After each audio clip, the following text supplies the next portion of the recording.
Sí, lotería sí que me gusta, la de la semana de vez en cuando y la de Navidad. De forma online no. Ciegos y Lotería Nacional. De vez en cuando alguna puestilla con los amigos, sí.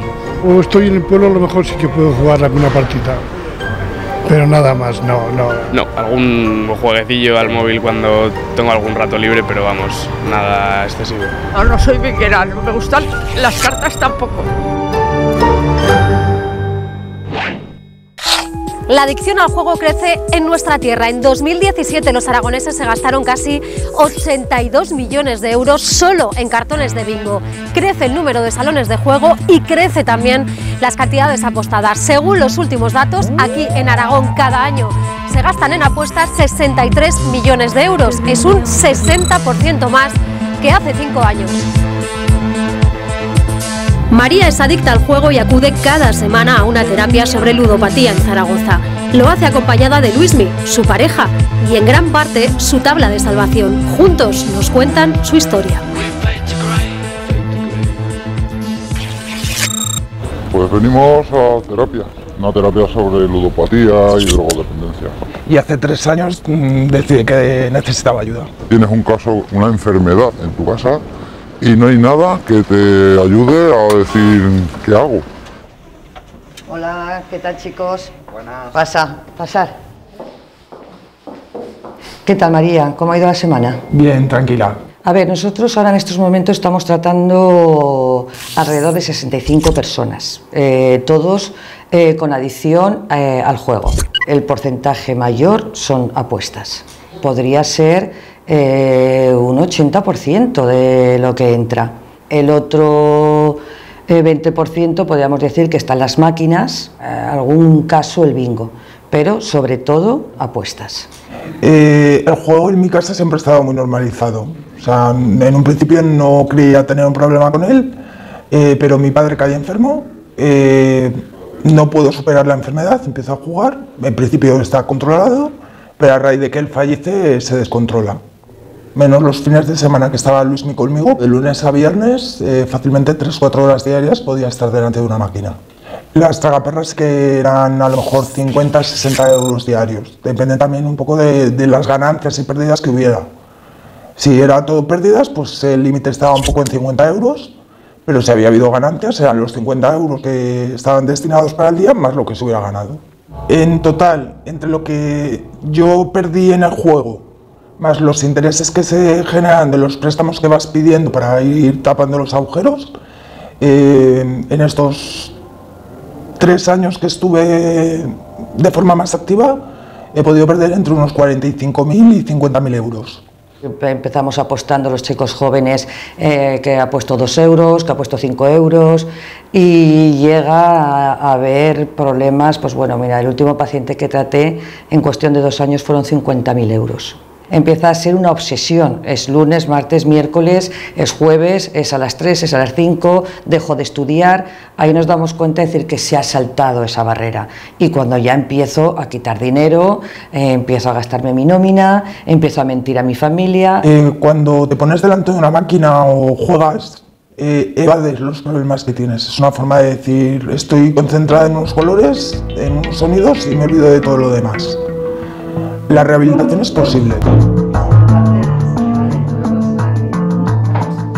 Pero si hay un dato que llama especialmente la atención, es el de las apuestas online. Bingo, casino, póker, Internet ha abierto las puertas de una práctica que atrae sobre todo a los jóvenes. 4 de cada 10 jugadores online no superan los 35 años y la mayoría, de nuevo, son hombres.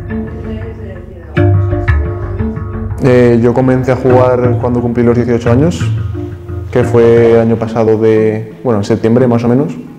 Ahí empecé a jugar y en ese momento en el que empecé a jugar nunca pensé que llegaría a estar aquí ahora mismo. A mí me llamaba la atención mucho la ruleta, porque era una forma de adrenalina rápida en el que ganabas dinero de forma bastante rápida. Íbamos por ejemplo, de 5 a 9 de la noche todos los días, y muchas veces pues salías con mucho dinero o perdías todo. Yo tuve la suerte o la mala suerte de empezar a ganar dinero rápido, y al final pues me autofinanciaba con lo que ganaba en las apuestas. En ese momento en el que ya acabó el dinero de las apuestas, tuve que coger dinero de mis padres. Y saqué dinero del banco y en total yo creo que saqué unos 500 euros y ahí ya fue cuando me pillaron. Mi madre denunció en comisaría que pensaba que era mi padre el que se gastaba el dinero y entonces tuve que decir que era yo. Una vez que salgamos de aquí, siempre el juego va a estar presente en nuestras vidas. Lo que tienes que hacer es intentar conllevar tu día a día con el juego, pero nunca lo vas a olvidar. Siempre vas a tener esos recuerdos y esa adrenalina que siempre estará ahí.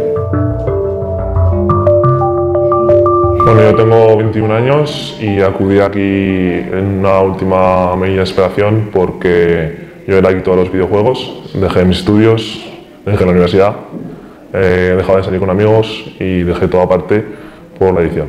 Yo podía llegar a pasar de 8 a 10 horas jugando todos los días. Y es complicado porque al ser algo que está aceptado por la sociedad es difícil que nos demos cuenta de cuando sobrepasamos ese límite.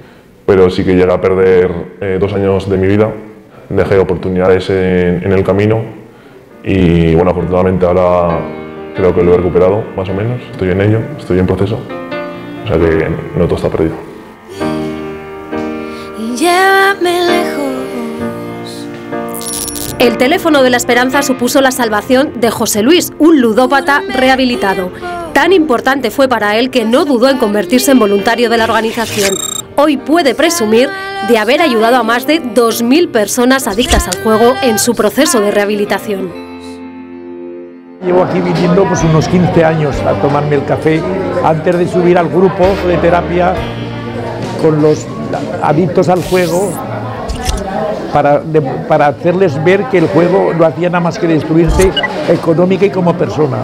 Sé porque a mí me tocó, porque yo cuando estaba dentro del juego pues me destruyó y me deshizo personalmente. Unos 7 u 8 años estaría yo de ludópata.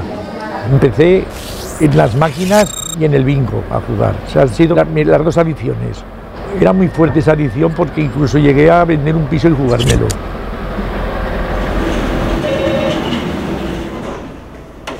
Conozco a José Luis desde hace 12 años, que es cuando yo empecé de voluntario en el teléfono de la Esperanza. El hecho de haber ayudado a unas personas ha sido también un poco por egoísmo, porque también me ayudaba yo, porque a mí me daba más fuerza el decirles que no debían de jugar, y eso también lo oía yo, que tampoco yo debía volver a jugar, porque soy ludópata por vida. El teléfono de la Esperanza de Aragón, en torno a entre 5.000 y 6.000 llamadas. Este último año casi hemos llegado a las 7.000. Y la mayoría de ellas están relacionadas con la soledad y la incomunicación, con estados depresivos, estados de ansiedad y luego, bueno, una amplia problemática de familiares. De todas las llamadas que recibimos en la sede, aproximadamente 400 al año están relacionadas directamente con la problemática de la ludopatía. Podría haber aumentado en esta última década en torno al 40%, lo que nos hace ver que es un problema muy significativo para la sociedad y que desde el teléfono de la Esperanza detectamos que es así. Y como digo, cada vez entre los más jóvenes incluso. Ya sabes que estamos aquí las 24 horas del día si nos necesitas.